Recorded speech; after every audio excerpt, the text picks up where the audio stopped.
Hello, this is my Project for Awesome video for the Good Food Institute. So, what is the Good Food Institute? They are a charity that aims to promote the development of competitive alternatives to animal-based meat, dairy and eggs. That's making meat, dairy and eggs that are not made of animals.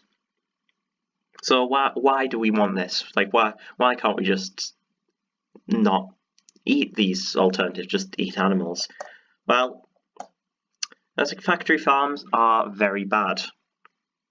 Most meat, eggs and dairy, well, not dairy quite so much, but still, are from animals in factory farms where they're compressed as tightly as the welfare laws allow it, which is very closely packed in these dark sheds, all bred for like maximizing the efficiency of the output rather than welfare. You know, you've got chickens who grow so fast that it warps the legs, and by the time by the time egg-laying chickens have like finished laying their eggs and they're going to get killed, they've lost all the feathers from the stress and nutrient deficiencies because they're using up too much calcium for the shells, and just various terrible animal rights abuses. And well, quite a few people do know about these. Not very many people are vegan because there's a sort of trade-off in the welfare of humans and animals. If you treat animals better, meat becomes more expensive. It's harder to access protein, and you don't get to eat meat. And meat does taste nice, like eggs, milk. They taste nice. And for a lot of people, if you can kind of shunt the animal suffering off to the side, hide it indoors, hide it where they can't see it, then that's fine. They just don't think about it. So rather than having vegans yell at them that like they're not very good for eating meat and that they should stop, and the people saying but like I like meat, you can just there's almost like a tug of war between vegans on one side, meat eaters on the other side. You can just pull the rope sideways, so to speak, by having an alternative, having meat that isn't made of animals. So how does the Good Food Institute get this to happen? Well, firstly, they support startups that are working in the fields of non-animal based meat. So that means they do market research on where non-animal based meat, like how big the sector is, what parts are growing rapidly. They have this startup manual, this handbook on how to do staffing, what the like legal considerations are, what the financial considerations are, and you know, like they also get in touch with like different food distribution companies and restaurants and supermarkets, for example, like try and get them to consider these plant-based meat alternatives. They also perform government outreach. So this includes opposing label censorship bills. So guys, in a few places, especially a fair few states in the US, the like agricultural lobby, Big Ag, has tried to have these bills which basically make it illegal to call your plant-based meat. So like you can't call it a veggie sausage, you have to call it like a vegetable-based protein tube or something. And this is bad because it makes it hard for plant-based meat products to compete. It's stupid. Like some of the bills are written so broadly that peanut butter here, by the way it's worded, you wouldn't be allowed to call it peanut butter because like butter is dairy, but peanut butter is plant-based. So they've been campaigning to oppose that. They've also worked to create a regulatory framework for cell-cultured meat. So cell-cultured meat is meat that's grown from single cells that aren't part of a living animal, just cells grown in a vat. Currently, the technology isn't quite there yet, but once it's developed, we'll have something that's exactly the same as meat from animals, except it's not from animals. So it tastes the same, it acts the same, and has the same nutritional value, but not from animals. And things with that is there's not really any there's not much of a legal framework for that yet.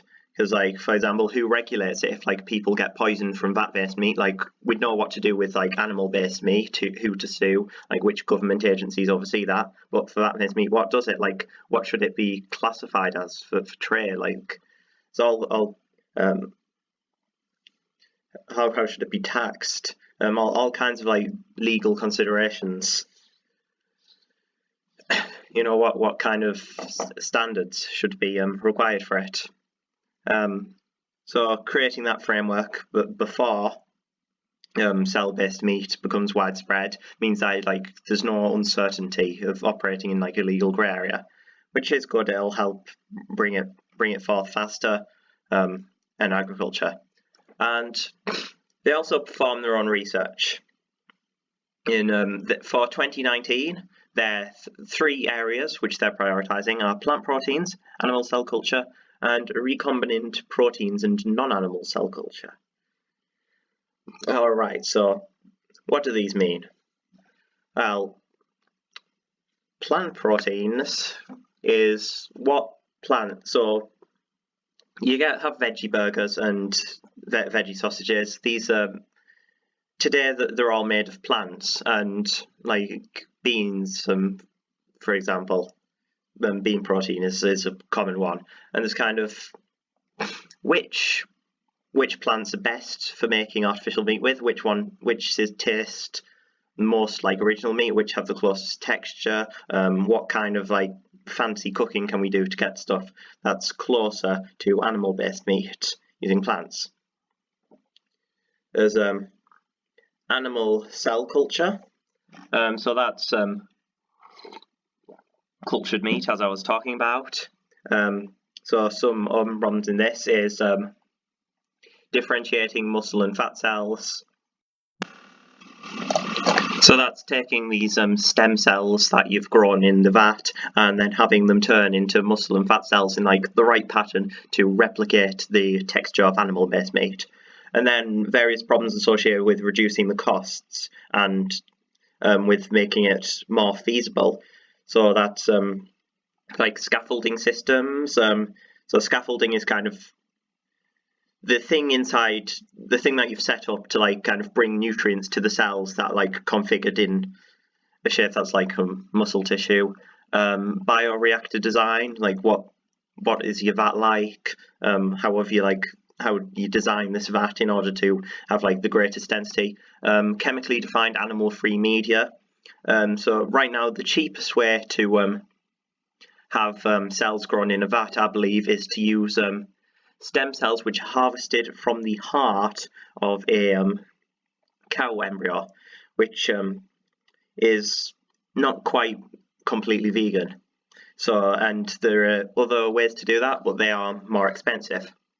And this ties into priority area 3, recombinant proteins and non-animal cell culture, which is it's complicated biology above my knowledge. From what I've gathered, it's basically producing this medium by, rather than like taking animal cells and rather than like chemically synthesizing it, you use some technique called recombinant genetic engineering, or in order to create non-animal cells, which then like produce the appropriate medium. Something. Feel free to correct me if you are a biologist. I might be talking nonsense. And they've made $3 million in grants. I think that was last year, and towards researchers who are working in these problems, so they can now find funding for doing this important research. And what's more, this and any grant made to the Good Food Institute will be especially impactful because they are using this money to expand internationally. So they work in the US, in Brazil, in Europe, in Israel, in India, and in the Asia Pacific region. So this is These various locations include emerging markets with like increasing meat consumption, and it would be great if that meat consumption was all plant-based meat, non-animal-based meat. In the West, the US, Europe, Israel, where there's already like large amount of meat consumption, often factory farm based, and switching away from that. Yeah, and then there's various different cultural factors, histories of the veganism movement, etc., that need to be taken into consideration. So being able to hire staff in all these locations, expand internationally, is one of the things that's going to bring Good Food Institute to be one of the most, possibly one of the most impactful animal charities going on into the future. It's been rated in Animal Charity Evaluators top charity every year since 2016 for various reasons, how it's shown like strong leadership, good strategic vision in this area, and how it's working cost effectively to achieve its goals. Yeah, thanks for watching.